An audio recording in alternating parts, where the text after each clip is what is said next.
live? Live? We are live right now, right? So this is a special edition of ATX Comedy Review. It's a Saturday edition. It's a one-on-one with Yonder Wizzerd and ChadO. We're gonna hang out and discuss comedy, man. Yeah. Hell yeah, dude. I appreciate you coming by. And Thanks for having me, man. Yeah, so let's kind of dive into you for a second. I know you're a musician and a comic. What was first? Musician for sure. Well, I mean, musician. Yeah. I've always tried to make people laugh, even as a kid. Sure. But you didn't learn to play the guitar to up your bits. No, I didn't. Like, it was a different thing. Like I come from a musical family, so it was sort of like I was in line for the position, you know. Oh, that's cool. So it was my turn. Oh, right on. So is like dad play guitar too, or is it? Yeah. Now, do you play just guitar, or do you play other things, man? I pretty much. I wasn't unsuccessful at learning how to play anything I was interested in. Like, I'm not so good with horns. Oh, yeah. I don't do the horns or things like that, or like not good with bow instruments. But if it has sticks or strings, I can generally get something out of it. That's cool, brother. So did you do a band in school or anything? Yeah, actually, that's how I started a band. Like pretty much the week I learned how to play my first few chords. Okay, so you started a band. You didn't do the high school marching band or anything like that? No, I didn't have any traditional you look more training. like a marching band type of guy, is why I'm saying. A lot of people would think, yeah. I guess, you could see the whole, like, No, I'm just the kidding. get up. I was a marching band type of guy. I tried playing drums, doing percussion and whatever in marching band, but I ended up going all the way demoted to triangle by my senior year. Wow. So, yeah, I'm not very musically talented at all. And I couldn't even get that on time, So yeah. So no, I see you doing your stand up on Thursdays. You do the musical introduction for the Secret Show, and then you do some stand up too. Sometimes it just depends. There's a lot of comics that want to, get on the Secret Show, and if I'm doing music for 30 minutes and then taking 7 or 8 minutes of comedy from someone else who would want to do it, Red Band's pretty good about spacing my comedy sets out to give other people, I'm already doing 30 minutes at the top. But you're doing 30 minutes every fucking show, right? Yeah. Nah, me and Trace Lime go back and forth with that, so we swap out every other Thursday. Oh, I haven't paid attention that well. I always see your shows, I guess. Yeah, well now, in the last few weeks, Trace Lime, and they're killing it out there, and they're awesome. You guys should check them out for sure. Anywhere they're available, but they've been doing a lot of other shows and have a lot of other opportunities. So I would cover their Thursday as well. So I would do sometimes 3 or 4 in a row. Oh wow! So yeah. But then we would go back to alternating. That's cool, man. Do you sell merch when you're doing that stuff? I don't sell merch. I don't have hard merch. No? Like I have it. It's all through like a site. So it's all. I should honestly get some hard merch to sell. I would probably make some extra dollars. Yeah, man. It's just I see a good opportunity for especially having that Thursday show. Having it that often. Just something like even like hair ties. Let's say. Oh yeah. Something. Well, that's the cool thing about the shop that I use on my Yonder Wizzerd store. Is that there's so many things that I can have my image imposed on, and I can just select, okay, so I want to do neck gaiters, or or a bandana or whatever. That's cool. I can just add all of these to my store, and then if somebody orders it, they'll print that one thing on demand. Yeah. So it's a lot of different things you can put on, but no one specific thing that you carry around with you or anything. I usually carry around stickers. I usually keep a bunch of stickers in my back pocket. Guitar picks, maybe? Dude, I should get some guitar picks. Yeah. I saw when Kiss came to Vulcan, dude. They all have their little. Each band member has their own their face and then their signature on the back of the pick, which is pretty sick. I should do something like that. Yeah, man, that'd be pretty cool. I wonder how many you have to order in advance, though. Maybe we can get Yonder a sponsor for those guitar picks. Yeah. You hear that? Yeah, that's what we need. Sponsors for Yonder guitar picks. Hell yeah, dude. What would you call them? Would you call them something special? So like when I went to a warrant, I caught a guitar pick, and it said the guitar player's name. I can't remember, but it said his cherry popper. I thought it was appropriate for throwing out to good kids in the audience. Yeah, cherry. You know what? I'm gonna steal that one. I'm gonna put Yonder Wizzerd the cherry popper. There you go. I'm gonna start doing that. No, I don't know. be good people is my thing. Be good. Be good people. Yeah, okay. Like, that's my thing. I always try to tell everybody to do something nice for somebody and don't tell anybody that you did it. You getting attacked by the dog over there? She was No. trying to get attention for me. I was playing with the cord. Oh, here. yeah, I have that. Yeah, we have a lot of extra cord around here. It's all good. No, and I'm a fan of it. I'm 100% analog in the way I do everything. Everybody always has wireless mics. My bedroom looks like this. Oh yeah. I have soft but the big umbrella lights and cables running everywhere. Like this is what my room looks like. Yeah, this is our kitchen, so I can't leave it like this all the time. I have to pick it up when I'm done. It's my little man cave, but I get to keep it in the closet, type of thing. Oh boy, keep it in the closet, dude. Yeah, I get to bring it out every once in a while for special occasions like you, man. I'm not special, man. I mean, I'm special, but not. Yeah, that kind of special. No, man. So you've been doing stand up for how long now? I guess around like, if I had to put a number on it, probably like 2.5, 3 years. Is when I got serious about it. Okay. Like I said, all of my life, bro, I was a class clown. I spent all of my, grade school years in the principal's office. Sure. Yeah. I was talkative. So what made you sign up for that first open mic and say, okay, I'm going to fucking do this? Kill Tony, man. Yeah. I got into Kill Tony and watched them all. I'm weird and very OCD about certain things. And so I got into an episode of Kill Tony and fell in love, went back to the beginning, and I had to watch them all. The old ones, like with Jesus and the episode 1, Kevin Lee Light. I watched all of the old episodes. Oh, wow. I'm the official Kill Tony historian. Not a lot of people know this. Yeah, you look like it, man. The official Kill Tony historian. But yeah, I got into it, and back in the early days, it wasn't as much roast oriented as it was advice and helping other comics like starting out get some actual advice from real touring Ron Whites or Eric Griffins and people like that. So I used it as like a masterclass, a free masterclass for doing stand-up, which ended up working out pretty well. So I ended up getting involved in the Kill Tony Discord, which just is full of a lot of real comedy nerds, and I would just make jokes to them and crack them up or whatever, and then they were like, "You got to get on stage and do this. You're sitting in here with us. It's cool, but you should go up." You know? Then there's not a real scene in Myrtle Beach where I'm from. So there was one showcase that happened. It was like an open mic showcase, and that's where I got my start. I did one little. Well, and I was in a band back home in Myrtle Beach for a really long time. You didn't try Kill Tony first? You tried going on. You went on stage before signing up for Kill Tony. Yeah. Well, I did that actual open mic showcase in like the beginning of the pandemic. Okay. So I didn't really start stand up until the pandemic, which a lot of people are like, "Oh yeah, listen, boy, comedy sure got saturated after COVID." And I'm part of that, honestly. But after I started, I did that one set, and there's not a real scene back home. There's not like a weekly mic I could go hit. Okay. So I started using my music gigs. To tell some jokes. In between my songs, I would just do a minute of comedy. I started like practicing my minute, and depending on how early or late the gig was, I could play a little more. Like these are family establishments, I can't go in. Were you doing like covers or? Yeah. Okay.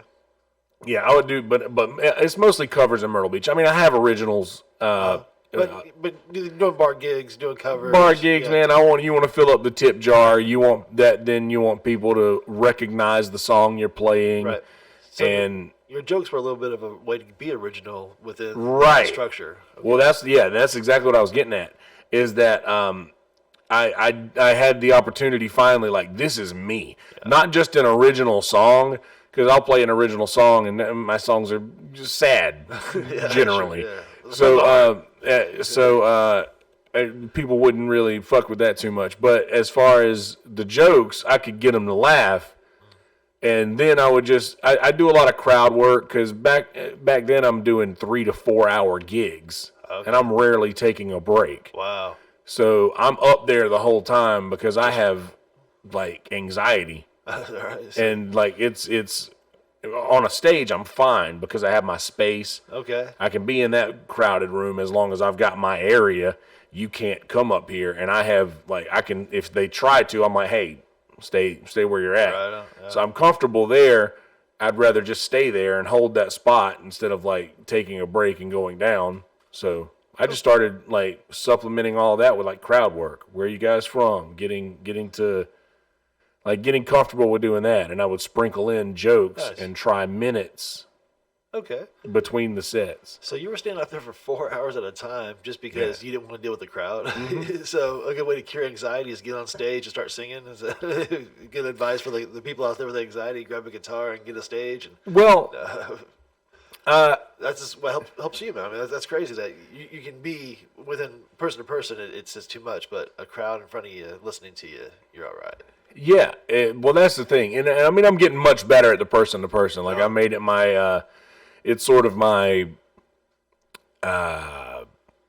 goal for the year is to like be out more and like be part of that. I'm an introvert that's very good at pretending to be an extrovert. Sure, yeah. And I'm trying to do better now. But back then, dude, I when I quit drinking about 7 years ago, and just that put the anxiety through the roof. Oh wow. So. It was a lot easier for me to just be on stage and I can look at the crowd and like, okay, they're having a good time out there. Yeah. They're not around me. I will still get my human interaction, and then I would just go home and be on Discord for the rest of my life. Yeah. So you think the drinking was like a shield of armor for you almost? Oh, of course. Yeah. A suit of armor, yeah. So liquid confidence, you know. Cool. It was just... but you saw that. You saw, hey, right. This isn't really me. I need to be me out here now. Well, I had been drinking for so long and, you know, doing other things. I did coke for a really long time as well, and just I lived that life for a long time. And when you do certain things like that, it becomes your personality. And alcohol and just a party guy was my personality.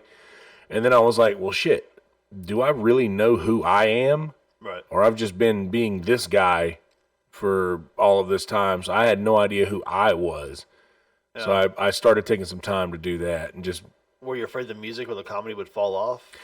It took me a long time to quit because of that. Yeah. And I wasn't really doing the comedy, like, then. I was still being... I was a front man for my band for years, like over a decade. Mm-hmm. So, I mean, I would talk between songs, and I've always tried to be funny, but I never considered myself a comic until I actually did that first open mic. But the music, I was afraid, like, oh no, this is why people like me. I'm scared that people won't like me anymore if I'm not that person they expect me to be, the party guy. If I don't bring the energy every time, you know, it's like back then, dude, I was just Casey Rocket. Yeah. I was on 100 all the time. Wow. And just like, but I was afraid that would fall off, but it didn't. Okay. It didn't. That's good. So you found... I'm very high. I'm probably over-explaining everything I'm saying. No. So smoking weeds is still okay for you? That's the only thing. You can't make it through this thing on pure air. So weed, but get rid of the coke, get rid of the booze. Yeah. And just be more natural, huh? Yeah, weed's the only thing I got going now, but I got to have something. Yeah. I feel you. I've been high every day since 2007, so I don't fucking... Roll Tide. Yeah, so I don't know what's like not to be. But yeah, man, the coming out, you've been watching Kill Tony. Yeah. And then you finally get called up. When did you get called up? What was your first... The first time I got called up in person, I did a pandemic episode where I sent the video in, but that I don't really count that. I don't think anybody watched those. No, well, I mean, I know a lot of people didn't. Like, only the real Kill Tony nerds hung around for that. Yeah. But yeah, the first time I got pulled up was like, I think the third or fourth week they were in Austin. And you were already working the door? Or? No, I had actually. I was still living in Myrtle Beach at that time. So you came up for this? Yeah, I came up. Like, I know Red Band. Okay. So, like, he was like, yeah, dude, you got to come out. I got your tickets, dude. Don't worry. Just get here. Nice. And I was like, fuck yeah. So I came out, hung out with them. I met Tony, and I know all the guys because I run their Discord, and like I'm a moderator on the subreddit as well, and Okay. so they know me through that, and kind of like I met them and hung out with them. And so you are the official historian. It's documented. I mean, it's not documented, but like I remember, and my mind's somewhat of a steel trap. But you're working the Reddit. You're going deep. You're not on the surface levels. You're going deep into. Well, that was all first. Like that all yeah. came first, dude. I told the Reddit, hey, I just watched all of Kill Tony in 4 months. So when you show up, AMA. They're not like, oh shit, it's that guy. You're like, oh, it's him. It was a good welcoming. When I showed up, it was like everybody knew who I was already. That's cool, man. So that was really cool. But yeah, I got pulled at Anton's episode 489, I believe it was. Ooh, you know what it was. You're the historian, man. 486, 489, somewhere around there. But yeah, I did that and came back for episode 500. You got called up again, or I didn't get called. I didn't sign up for 500. you just came out to hang out? Yeah, I was there. Okay. If you watch episode 500, you'll see me behind the curtain, like behind the panel a few times. But yeah, I was just there to hang out for that. But I that week, Red Band was like, "Hey, come out. If you come out early, I'll give you a spot on Secret Show." 500 was the big episode with Joe Rogan, and yeah, it was the big one. Okay. That was at Paramount. Yeah. Okay. And so that was a cool episode. But yeah, Red Band gave me a Secret Show spot. Okay. It was like, come out and do this. I'll give you a Secret Show spot, and like that was like the first like real show. Yeah. Nice. That was the first real spot that I did where I was like, okay, shit, this is real, and if I fuck with it, it could work. Okay. And so you come out, you do the Secret Show spot. How'd that go, man? Not great. Okay. I think I went last. I think I went last, and I think I considered it a bomb. But I record them all and put them on SoundCloud, so it's still there. I think for people to hear. But it wasn't the best. So now, when you put those on SoundCloud for people to hear, you're still working on these bits. They're getting better throughout time, right? I mean, this is So for the most part. Are you okay with those staying in history like that? Man. I'm not traditional with that. And a lot of my following is online, and so I want them to experience that as well. Right. So I will post my sets. However good or bad they do. Yeah, for better or for worse, Nice. like I'll put them out there for people to see. So like Cool. my progression is there, and not a lot of people know I even have a SoundCloud. Well, they do. So The 12 listeners we have today are. Hell yeah. Yeah, I want 12 more views or plays. No, but I did a set last night at Fourth and Co, a 10-minute set, and that one's up now too. How was that 10-minute set? Dude, that 10-minute set went so good. Yeah. Last night, the set last night went so much better. I did a spot on the showcase Thursday for Rogan's Club. Oh, wow. And that didn't go as well as I wanted it to, but I followed Casey. So the Rogan's Club, now that was held at the Vulcan, or was that? Yeah. That was auditions for the door guys. It was on the back end of a Secret Show. Okay. Yeah. Right. So that was just pretty much our 3 minutes for Adam Egan. Okay. But yeah, and that didn't go as well as I would have liked it to. But that one's not. I don't think that one's getting posted. Okay. Yeah. But yeah, last night crushed it. Oh yeah, last night was good. Yeah. It's Fourth and Co, man. Have you ever been down there next to the pub? Yeah, so it's like a long, slender bar, and there's no stage. Okay. So it's literally you just kind of like in a wireless mic, and you just kind of everybody else. Yeah, like there's people behind you and in front of. Like I loved it. It was awesome. Like I love that, dude. So you're the round kind of. Yeah, sort of. It was really cool. Wow. But yeah, I was just kind of pacing back and forth, just talking to the crowd. Like I like doing the long sets because you can kind of chat it up with them, or it goes the other way, Right. and then you're doing 10 minutes and you get a solid 3 and you bomb for 7, which is what I did at the Vulcan a couple weeks ago. Wow. Well, that just shows that it does happen. Do you feel more comfortable playing guitar or doing music when there's or where you have something to fall back on, where it's not just you doing jokes, or is it? Yeah, of course, but I've done that for So it's more 20 comfortable. years longer. Okay. So yeah, I'm much more comfortable with the guitar, but that's sort of the allure of comedy. Yeah. Because I want to break myself out of my comfort zone and make myself more likely to succeed outside of that area than to hide behind something I'm comfortable with the whole time. So you're like, musicians get pussy. Let's go for something more difficult that's not going to get it. Yeah. Make sure that. Well, I don't get pussy anyway. Like even as a guitar player, I retired from fucking. that was voluntary retirement, or that was a group collective that decided. No, man. I have opportunity after opportunity, but I don't know, man. Without going into it too much, I don't have the desire. Celibate. I just don't need it. Like a lot of people are like hunting for the next hookup or whatever, right. And I'm just not that. I just kill cats.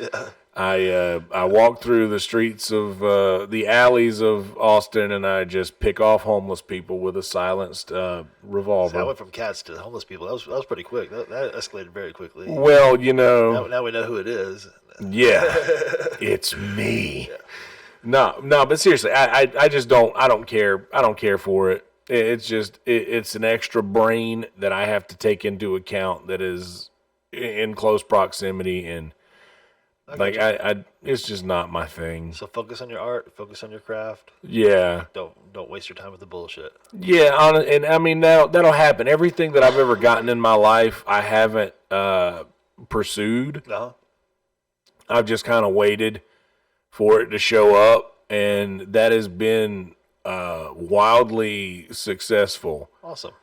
In my experience, so I just think that when the time comes, then it'll happen. Good. But I'm not out here trying to fuck around until I find someone to marry. Yeah. I'd rather do the latter first. Yeah, find someone to marry than fuck around. Yeah, get married, and then when you. Yeah, that's what I did. No, I'm kidding. The wife is right here. It's right there. But yeah, man. No, what were we talking about? We were talking about going from music to comedy, and from Kill Tony and all sorts of good stuff. So you've been doing stand up for almost 3 years now, right? Yeah, going on 3 years. Have you seen a transition from Austin? You started out in Florida, Myrtle Beach, South Carolina. How long you been here now? A year and 4 months. Okay, so a little over a year now. Yeah. Have you seen a transition in the comedy scene since you've been here, or do you? So what I've seen since August, I'll just put it this way. There's a lot of people living in Planet Fitness parking lots. That are comics. That I noticed. That seems to be the thing is if you got a car and you don't have any other ambition, come be a comic. Yeah. And come to Austin tends to be the hub for that. I know Kill Tony is a big responsibility for that. I know Hans Kim encouraging people. It seems like people get that in their head. And they think, okay, I'm gonna go get on that wave and be Joe Rogan's next opener. Yeah. Do you see this happening a lot? Are you? You're staying outside at the Vulcan. You got to see who's hanging around a lot more than others. There's got to be a certain sense of desperation or delusion from these comics. Yeah, I get that. I don't know about the delusion, but there's definitely a feeling of desperation that I'll notice because some people aren't delusional. They actually are funny and they're out here actually doing it. But and there may be some delusion in it as far as to like How fast people it's gonna think happen. people think that they're Hans Kim, they're gonna come out here and do a good set on Kill Tony, and then get a secret show spot, and then Tony's gonna like them, and then they'll become a new regular, and they think but they're not Hans, Right. and they're not.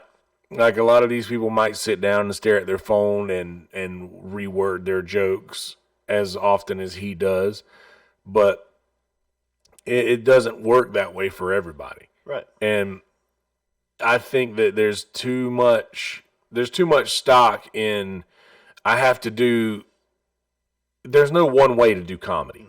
And everybody is jumping on this one thing now to where I want to end up where Hans is, so I'm going to do exactly what Hans did, and that's not going to work. Right. I think that people need to understand that they have to find their own way into that. Like, I mean, I came here, I already had a house figured out when I moved here. Yeah. Like, I planned this trip or this move for over a year. Right. So, I mean, and I'm not opening for Joe Rogan. But you've done a lot since you've been here, right? But it's not like overnight either. It's not overnight, and you're working every day for this. Yeah, and people also forget that that Hans was 7 in years in Seattle, and New York too. He was living in his car. Yeah.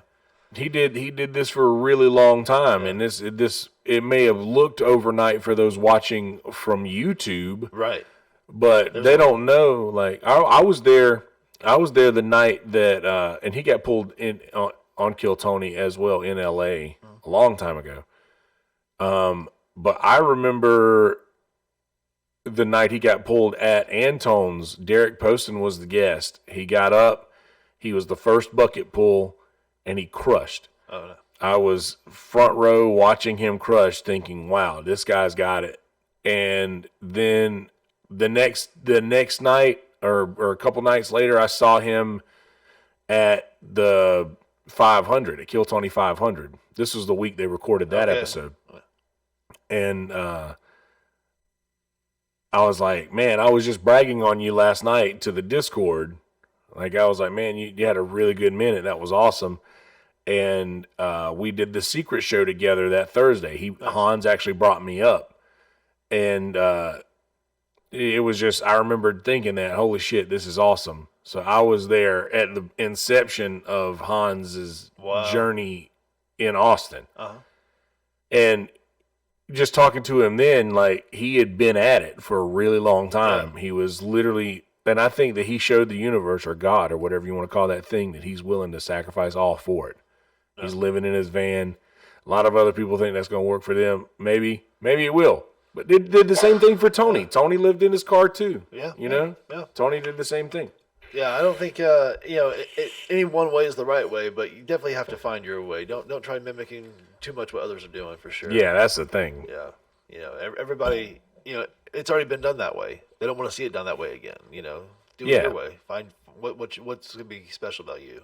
It's my only tidbit on that. But yeah, I just see, staying out in line every day for the last 24 weeks or whatever. Yeah. Every Monday for the last 24 weeks, I've been standing out there, and I see these guys come in and come out, and they some stick around for quite a while, and some get called up the first night. It's just interesting. The bucket's weird, man. Yeah, to see that dynamic, and who does get pulled, and you hear them in the audience. Oh, I've never done this before.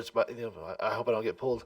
That person for sure goes on stage. It's just crazy to see what the bucket chooses to make a show out of, and it does. It makes a crazy show out of it. Yeah, man. I hate it when people get up on Kill Tony and then they're like, "Oh, I wasn't expecting to get pulled. My friend made me sign up." Yeah. I hate it when that happens, but I love it so much when somebody gets up and they really struggle, but they get a laugh. And they get one laugh during their set, and then Tony's like kind of going in on them, and then they're like, "How long have you been doing stand-up?" And they're like, "My first time." So it's like, oh, and then the dynamic changes as to where, oh, this is your first time ever doing stand-up, and you got to laugh. Yeah. Like then you can build on that, and then the dynamic changes, and it turns into an old Kill Tony episode where it's like, okay, here now we can give you some advice. See, that's what I wanted. I didn't do stand up until like my fourth time sign up for Kill Tony. Really? Yeah. So I was like, fuck it, I'm never gonna get on, so I might as well start doing stand up. So yeah, I really wanted my first time to be on that show. I wanted that oh shit moment. Oh, he actually has jokes. Oh, he's actually funny. I wrote a minute specifically for the show. Hell yeah, dude. But, yeah, so it never happened that way. So now I'm doing it this way. But exactly. You gotta do your thing, man. But I thought for sure that my first night in town, I've been doing this. I've known these guys from LA. I've been hanging out with them. I'm gonna get called up. We're gonna have a big memorial. It's gonna be all the blah blah blah. No, nothing. No, never ever happened like that. So yeah, it was a crazy dynamic for me because I'm so lucky on getting pulled out of things. Like I went to go buy incense at a smoke shop when I was living in LA, and I was living in a closet like Harry Potter style under some stairs, paying $300 a month for this closet. 2007, and they're like, I'm just trying to cover up the smell of weed that I have in my room, so I bought some incense. Like, hey, enter this contest, you can win this 6-foot long glass bong. I'm like, no, thank you. Like, it's only $5, it'll help us out. When there's already hundreds of people in it, nope, you're not gonna win. Just help us out. Fill it out, $5. Hey, congratulations, you won a 6-foot glass fucking ball. So like, I've always had that kind of like that little bit of like, I don't want to win type of luck. I always win in these little raffles and shit. So I thought for sure, bucket pull. It's my game. I'm gonna get on there. I'm gonna crush it. It's gonna be a big moment. No, every fucking week. Dead silence. No, not for me, anyways. I mean, not for the show. I mean, for me, stand back there every fucking week and you wait, and anticipate this next one, and that's hundreds of now. That's been hundreds of times. Yeah. What's crazy is how many people are feeling that way. Yeah. Like, 'cause there's so many people who do come up and sign up for however many weeks or months in a row before they get pulled. Another example of that, William Montgomery signed up for, I think, 13 months. Wow. Before he got pulled up for his first minute. Yeah. But he did it. And that's the thing, sometimes it takes a little... Sometimes the bucket knows when you're ready, when it's your time to be pulled up, Dude. That's the thing. If I would have got up there and it had been my first time and made an ass of myself, who knows, whatever. But I think, now I've got this experience under me. It's not going to go as bad as it would have been, for sure. I believe that that life has a way of putting you where you need to be when you need to be there. Yeah. And I think that wholeheartedly. But I don't know how I've ended up where I've ended up. Mm-hmm. But I think that just waiting. I don't mind waiting my turn. Yeah. And I think that maybe that has something to do with it. Yeah. Like I kind of did. Like they did the whole pandemic thing for a while, and they all knew me online for this, and I was sending videos into all of those pandemic episodes, and like I was like, man, they just doing all of these other guys. They know me. Like, why haven't I gotten? Yeah. But I sent. So you're actually sending. You're actually doing the set. You were sending it in, bro. They still weren't pulling you. I did a set in my living room. I had a microphone that I had, like, I do the podcast thing too, and I had all my podcasts set up, so I was holding an actual microphone, recording actual high quality audio into my phone video. Like, I did a good video. Yeah. And it was just me standing in my living room, holding a microphone, telling these jokes, not paying it, like, I don't know, like looking at what would be a crowd, and that's how I did it. So I had sent that in for, like, I don't know, you only send it in once, right. And they have this bank of videos that they'll choose from, and mine finally got picked after I don't know how many weeks of the pandemic episodes, and I was like, shit. So do you know it's going to get picked, or are you sitting there watching? You have to watch and find out. Well, no, they would tell you that you got. They would tell you that you got picked because they had the Zoom interviews. Oh, okay. So you would have to be there. Okay. So when they did your minute, you'd have to be there, and they'd interview you. So my first interview with them was all on just Zoom. Okay. On video, but I mean, I'd played virtual reality with Red Band for months. But at you this did that point. today or last night, right? Yeah. So what? We'll get into that in a second. So go on to You said you sent in the Zoom video, or you're doing your Zoom interview. Your first interview was Kill Tony. Yeah, I was doing that and just chatting it up with them, and it was a pandemic episode, so I mean it was kind of. But they're on your phone. It's your first time to actually get on Yeah. the show. It's still a good moment for you. Your stand up. Did they tell you did well or Yeah, actually, what I posted this video on my Instagram the other day, and from that episode, Michael Lair went up. R.I.P. the great Michael Lair. He went up later in that episode and shouted me out because I knew him online as well. Nice. And he had some really nice things to say about my stand up, and that just kind of like it kind of solidified like, okay, I can do this. Like if Michael Lair says this about me, he's a genius. Then I've got something. Yeah. And this was just through video, just the jokes. But it was cool. Like I was able to watch Michael laugh at the jokes I was telling, because they were just playing the video, the pre-recorded video I had sent in, and I was just in this bank of people where I could see everybody's cam that was on the episode, and Michael was just dying. Nice. Which made me feel really nice. Yeah. But yeah, I got into it like that with them. That's and cool. It was just, I don't know, it was a really cool moment. That's awesome, brother. I'm realizing how high I am. I'll start saying something and not know how to finish what I'm saying, and I just that's use the great words. thing about podcasts. I'm supposed to just chime in, but I'm over here high going, all right, yeah. I'm just listening along. Yeah. Sorry if this is not the most riveting content. That's how we build, man. This is the beginning stages right here. Is what we call it. This is podcast episode 14 or so for us. Hell yeah, dude. It's not that deep, Hell yeah. Yeah, we're good. Yeah. But anyways, man. So now you've been doing this virtual Red Band. Yeah. I haven't got on there yet. I have the Oculus, but you tell me about this. What is this virtual Red Band? What is it? Are you guys doing stand up? Are you just guys hanging out, just fucking talking? What's going on with this? It's thing? mostly hanging out, just talking. All right. So We'll just do like these. hang chat. Yeah. Okay. It's like it reminds me of a voice chat in something like, I don't know if you've ever been part of like an online community that has like a voice chat that people access from all of wherever their home is. Yeah. It's like a big Zoom meeting. Okay. But you have avatars, and you can go from world to world, and you can walk around, and you can play games, and you can shoot each other, and it's like it's crazy little world you can jump in. But it's mostly a hang. But we do stand up as well. Okay. There's comedy clubs in the VR world, or there's open mic nights where a lot of people will play music and things like that. But we'll go in and kind of Red Band will take over a open mic room. Oh shit! So something's already happening. You guys just walk in like the fucking rock star comics you are, like a regular comedy store, like would be. You just take over the other people's sets. And you just say, okay, Red Band's here. We got to give up the set time so it's like a real comedy club. Well, yeah, kind of, but the only problem is Red Band's name isn't Red Band in VR chat. Right. So nobody knows who he is.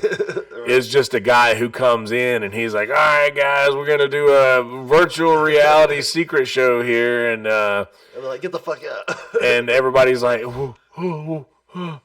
I was gonna sing, and in VR chat, it's like people who will come out and just sing a song a cappella. Oh shit! Or they'll come out and they'll just play something on guitar, and which I actually love about virtual reality is there's people who are not good at like so it's a true social. Night. Yeah, there's people who are not good at like social interactions and things like that. But they can do it from home, and so they do it from home, and I think that it helps a lot of people with.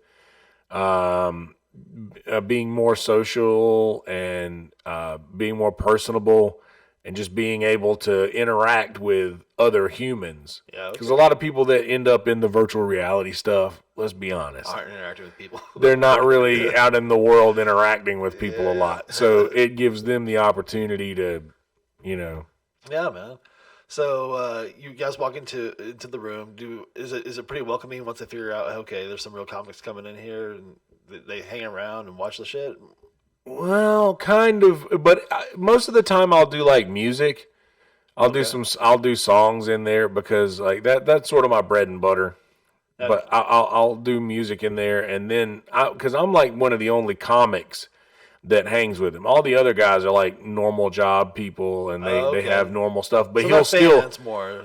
Okay, yeah. okay. But they'll still go up. Okay. And like one of the guys is an incredible guitar player. He matches the tone for like Jimmy Page and all these other guitarists like really well. And other people they just go up and they just talk or tell a story or something. But Red Band wants to make sure that they're included. Like I want you to go up in this virtual reality world and do an open mic. That's like, fun.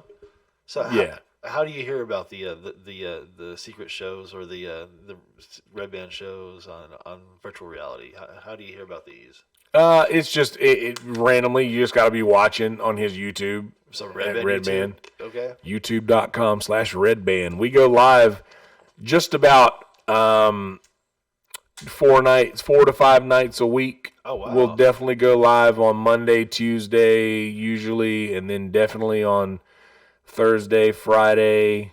So is it after he's leaving Kill Tony, he's going home and getting online? Yeah. Wow. He'll leave Kill Tony, run straight home, and we'll get ready and jump on VR chat, and then the same Thursday after Secret Show. So he does a Monday recap and a Thursday recap. Now he's doing it in 2 parts. He'll do like the first hour. He pretty much just talks like it's like his podcast where he just talks about, okay, this happened in the episode. This was really cool. He goes over the episode that aired on YouTube and talks about that a little bit and gives a couple of spoilers from the Night Show or whatever. Yeah. And so he's really good. He's really good about doing that. But now he's splitting that up into 2 different videos because we'll get like copyright strikes. Oh yeah. On the VR part because in VR worlds people have music or whatever. Right. So he wants to keep the part where he's talking to the chat room So you or get like paid still. Yeah. giving the the talk from the show. Yeah. So yeah, but he does that, and we'll go live a few nights a week. That's cool. So Red Band's YouTube is where you'll find that. All right. So it's not just like a once a night or once a week type of thing. No. It's almost nightly, huh? Yeah, and sometimes he'll do a rare Wednesday, a rare Sunday, and Saturday he'll probably go live tonight. Oh wow! So he's just whenever he's online. He's whenever he feels like it. That shit. That's cool. Yeah. Sometimes he'll take a week off. Yeah. But been there too. Yeah. Well, he started it in the pandemic. That's actually how I met him. Was in VR chat. Oh, like wow. one of my buddies who was in the Kill Tony Discord, and he was joining with Red Band on those early episodes of virtual reality or virtual Red Band, and I was like, dude, like I'm the guy for this. Yeah. Like this is right up my alley. Yeah. I was living in Myrtle Beach still, and I was like, fuck, dude, I got to do this. So I figured out a way to, and you can only access VR chat from a Windows. This is going to sound like nerd shit unless you're into it. But you can only get to VR chat through a Windows-based PC. Yeah. I've historically been a Mac user. And there's a way that you can boot Windows through Mac by using Boot Camp. And I...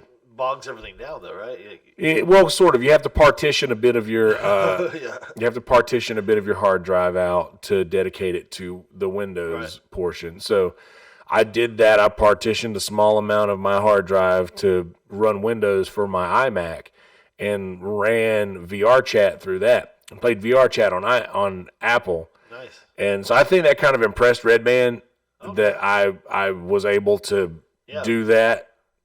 And kind of do the go around, the Windows go around on the Mac. So he kind of was like, okay, so this guy might know a little bit of what he's doing. Yeah. Which helped me out a lot. Cool. So you got your in by being a little techie. Kind of, yeah. And plus, I mean, I do the podcast thing. My audio has always been good. I've always had decent mics. Yeah. That I think he noticed all of that stuff too, because he's like, this ain't a secret. Red Band's my fucking hero, dude. Like I'm a podcast nerd, and he's like, he's responsible for every podcast that we like. That's cool, man. Like every podcast, like sure. Your Mom's House, Rogan, Kill Tony, every podcast that you love, like comedy podcast, he was behind it. Skeptic Tank, Church of What's Happening, Burt Cast, wow, all of those podcasts, he started them. Yeah, and then they ran with them. Huh? Yeah, but anyway, so I was like, shit, dude, I have the opportunity to hang out with this guy, cool. so that's the only reason I started doing. That's the only reason I started doing the virtual reality. I'm not a gamer. No, but you're a hanger, and that's what VR chat's all about. VR is hanging for sure. Have a good hang. It's cool. I haven't done the VR hang too much. My son he's into the VR chat, but I always do like the VR shooting and shit. I played more games on it than the chatting. Because I am more antisocial. I'd rather just shoot you in the face than talk to you. Understand. Yeah. But no, I get that. I've always been the. So, like, coming from, like, the L.A. writer and, being in those L.A. hangs, I always, was part of the L.A. type hang where you go after the show and go, like, so I've been to the after parties, and stuff like that, but I never actually done the VR after party. I always saw him run off. So I never, everybody else is hanging out and, eating fucking barbecue and shit, and he's gone. So, he's on VR, chatting it up, huh? Yeah, I mean, and I don't mind that at all, man, because I'm I've already said I'm an introvert. Yeah. So I'd rather be home. I'm just trying to make myself do different now. So I'm trying to be more part of the IRL hang. Okay. As well. It's cool. It's just a lot louder. There's a lot more alcohol and people just being loud and music loud. It's a louder place. The volume doesn't bother me so much as just getting stuck in a conversation with someone who is wildly intoxicated, and I am not. Yeah, you're just trying to make it through. I'm just trying to live my life over here, and somebody who is just way, way drunk is just telling me whatever the fuck they're telling me, and I'm a nice guy. Yeah. But they'll get to a point where I'm like, hey, it was very good to meet you. Yeah. So very good to meet you. So very good to talk to you. I'm gonna go act busy, which is something that I could do when I was still working at Vulcan. But I'm just now I don't have that excuse to where I'm gonna go look busy. I'll just have to be like, okay, I'm gonna walk away from you now. Like, we're done here. Yeah. I don't, but I'm very nice about how I do it. The first time I say it, and if they continue to like push and push and push, then I get like I flip pretty quick. Where I'm just like, hey. You'd be a tough guy. You were a door guy. I gotta walk away from you, motherfucker. If you don't, they don't get the hint. Take the hint, right? Yeah. Give them the hint. Yeah. No, I get it, man. There's a lot of. I mean, I can be one of those people myself, But I get the, the after. Everybody's excited. Everybody wants to talk. Blah blah. I don't give a fuck.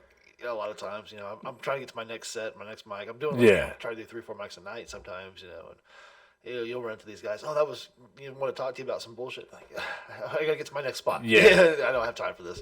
And you seem like an asshole. I am an asshole though, but I don't play the nice guy as well as you do maybe, but they tend to hate me for it when I say, okay, I gotta go. Well, but see, I have to be the nice guy. Well, I don't have to be the nice guy. I have to be the bad guy. A lot of times, I'm nice just in general. Yeah. But in working the door, I have to be the guy sometimes to tell comics that I know and love. Right. Hey, I'm sorry, but I'm told that I'm not allowed to let anybody in tonight. Like, yeah. I'm sorry, I have to do this, and that's another one of the things that kind of I wanted to. Maybe do something different, get more serious about music and comedy, and step away from the door guy thing a little bit, because I don't like being that guy. Yeah.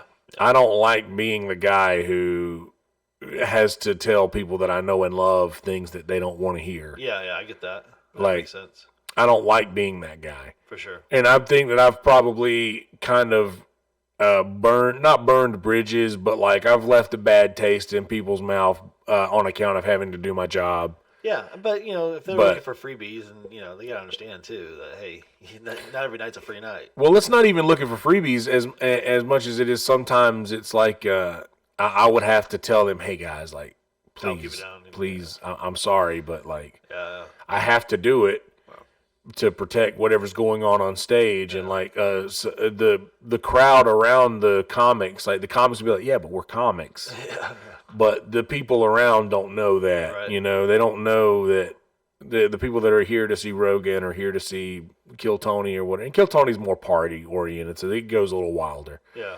But people that are here to see Rogan or Secret Show or something like that, they don't know that all of these comics over here are comics. Yeah. So they just think, oh, well, you tell us to be quiet, but these guys get to So get to same just rules for everybody. So, and I have a really really tight moralistic. What's the word I want to finish that sentence with? Like my morals are airtight. Okay. Like I have to. I have to be even. Anybody, I'm a Libra. Okay. Does that make sense? Sure. Like I have to. Everything has to be balanced. Okay. So I mean, I'm not gonna tell these people to be quiet if I can't tell these. Yeah. So after a while, it would be like, oh, they're fine. They can do whatever they want. And I'm like, okay, well, if they can, then I'm not gonna tell these people to be quiet. Then. Right. So. Yeah. But yeah, that sort of thing gets annoying. I gotcha. I don't know why I started. Oh, I started talking about that because I was like, yeah, when I used to work there, I would be like, I could have an excuse. I have to go act busy, do a job or something. But so what are you gonna be doing now? Just music? I'll figure it out. You getting some gigs right now, or? Yeah, I actually have 2 gigs tonight. Believe it or not. When does this come out? Is this streaming live right now? It's streaming live right now on my Facebook. You're tagged on it. Then I'll post it as soon as we're done here on YouTube. Yeah, sweet. Yeah, as if you're watching live tonight in Austin, I'm playing Mueller Dark House, the Mueller Alamo Draft House. Oh, yeah. There's 2 shows, 1/7, 1/9. I'm gonna play from I think 7 to 7:30, or maybe 6:30 to 7, and then 8:30 to 9, maybe. Nice. Not 100% sure on that, but it's all in my stories on my social media and shit. Check out Yonder Wizzerd online. Kelsey say your name for me. Kelsey Hudgins. Hudgins. Yeah, it makes the J sound. Hudgins. But yeah, I'm doing that tonight, and I'm doing those every Saturday. There's 2 of those every Saturday, so every Saturday night I'll be at 2 shows at the Alamo Draft House. That's cool. That's a nice little spot. There's a pretty good stage there, right? Dude, that little barrel of fun, the little room's called. I don't know if you've ever been to the Alamo Draft House on the Mueller location.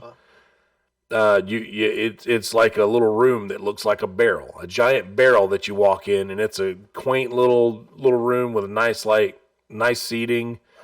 The room, it's like a lot of circus shit on the wall, like it's kind of like carnival-esque. But the acoustics blow it to the audience pretty well with that barrel shape.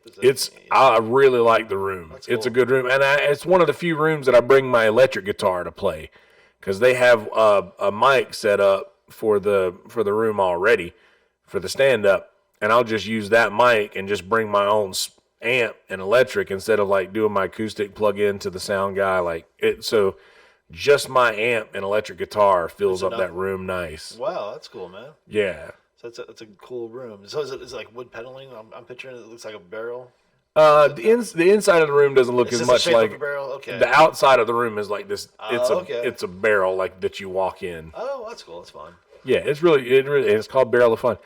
But yeah, those shows are great. Adam Bowles and Francisco Rincon run those rooms. Right on. And they run really good shows, man. They sell that little room out. Now, is it just music or is it?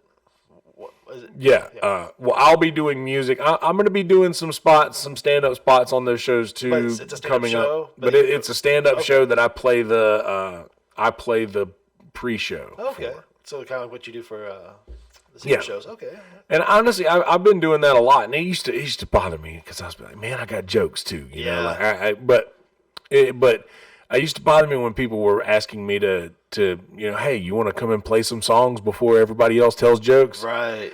And I went, oh man, get a little down about it. Yeah. But I started thinking, man, like I've been doing the music literally for 2 decades longer than I've been actively trying to do stand-up. Okay, sure. So it's foolish for me to get upset about people wanting me to do that. Right. They appreciate that, for one. Yeah. They like your music. They also like your stand-up, too. I think your fucking stand-up's hilarious, dude. Thank you. Yeah, I think you're a very hilarious person, but I also think you're a very musical, talented person as well. And it's hard to find people that can take a cover of a song like I've heard you do and make it their own, and then just have a heartfelt twist on it that the original artist never put in there. I noticed that about you, man. That you can do that with Thank you. Things I've seen you do. Thank you so much. I like to do that. I feel like not that the original artists get things wrong, Right. but sometimes I like emphasis more on us in a different part of the thing. Sure. Yeah. Like I'm a story guy, and I like the what a song means, and if you can feel what a song means and like tie it to your emotions, you can do a little better job of it, I think. And that's what I noticed about parts of songs that I really didn't notice before watching your act, because you bring out those parts that are a little bit more special to you than they were to whoever sang it originally, I think. Yeah. And it really shows in your Thank you so much, man. That's the goal. Yeah, man. Yeah, so I pay attention. I seen that Thanks, shit. man. Hell yeah. So cool, brother. So now when you're doing a stand-up, you did the 10 minutes this last time. Yeah. What do you say? Are you writing stand-up a lot? Are you writing songs more? Are you kind of devoting time to both? I haven't written a lot of music since I've moved to Austin, but I think that was because all I've been doing is work at Vulcan. Yeah. And I think that when you're putting your brain on something like that, it kind of robs the creativity a little bit. So I haven't written a lot of music, but I've written a good deal of jokes, just saying things that somebody will laugh at and just be like, just because I don't sit down and like, hey, you guys want to meet at Buzz Mill and write? I'm not Right, yeah. I'm not too much on that, but if I'm having a conversation and I just say something and somebody I'm talking to laughs, then I'll be like, yeah, I need to write this down. This has legs. yeah. So I'm more on that front than anything else. So definitely writing more comedy, but doing more music. Because I'll learn other people's songs. I've learned a bunch of songs in the last year. Like I've learned a lot of covers. Okay.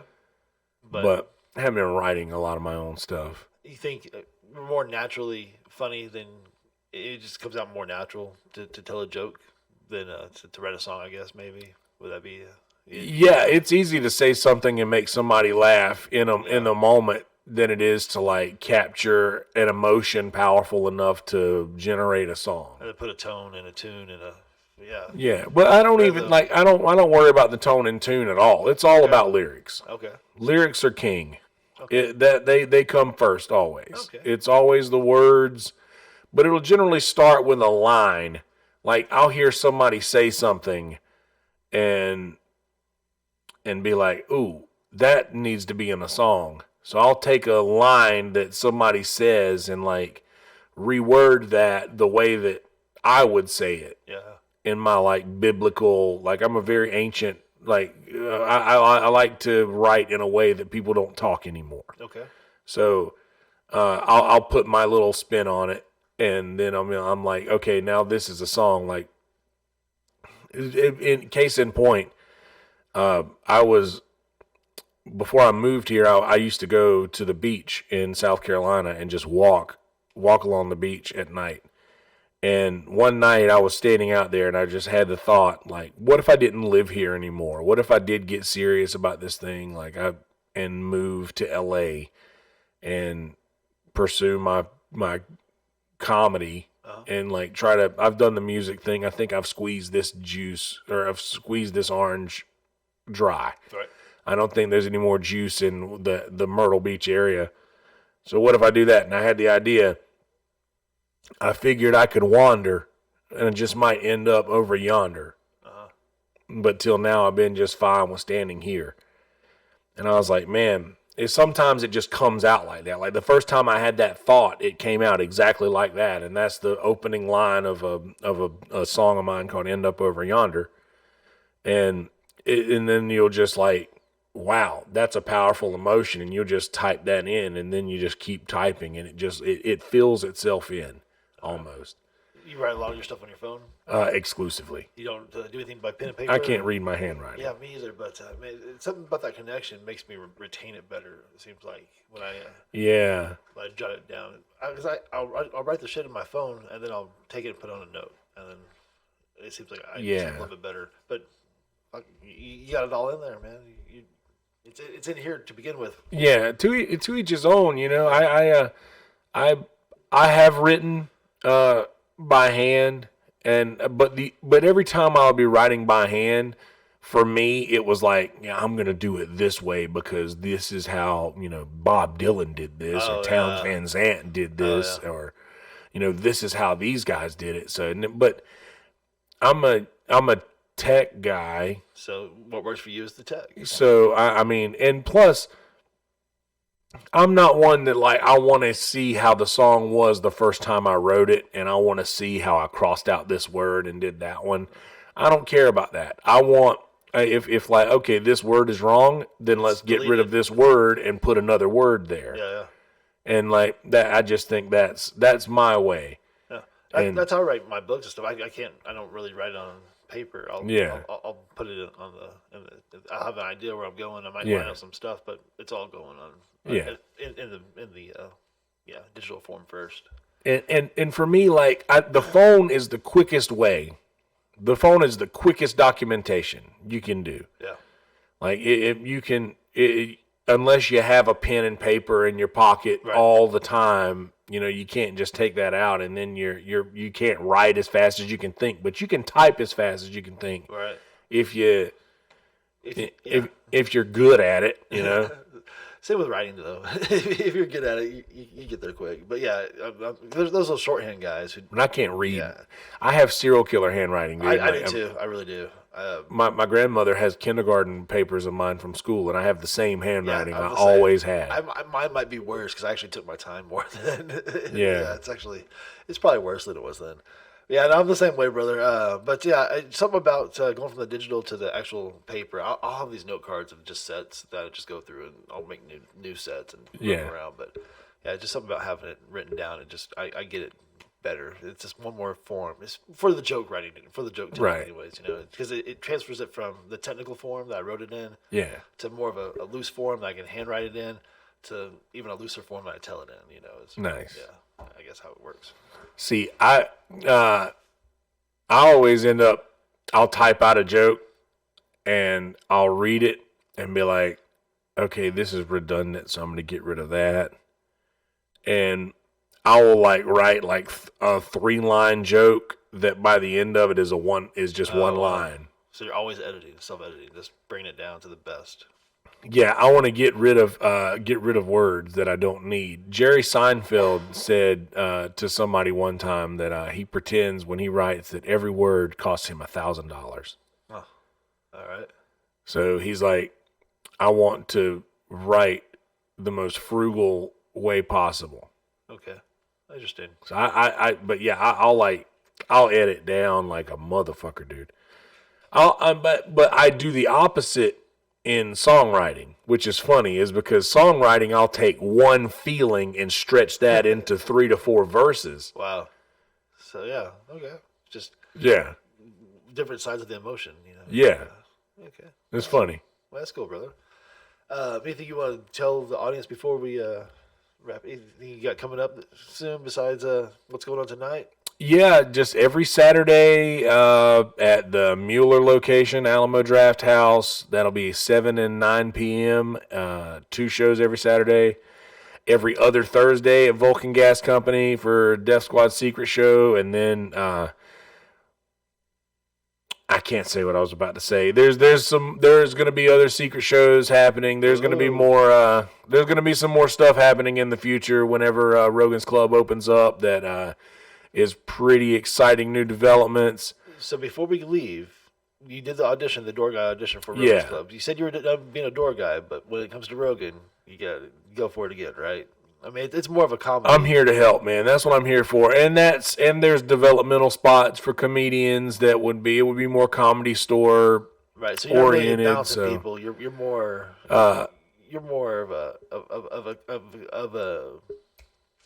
a mentor of comedy as a door guy there. Yeah, you have the ability to really hone your craft.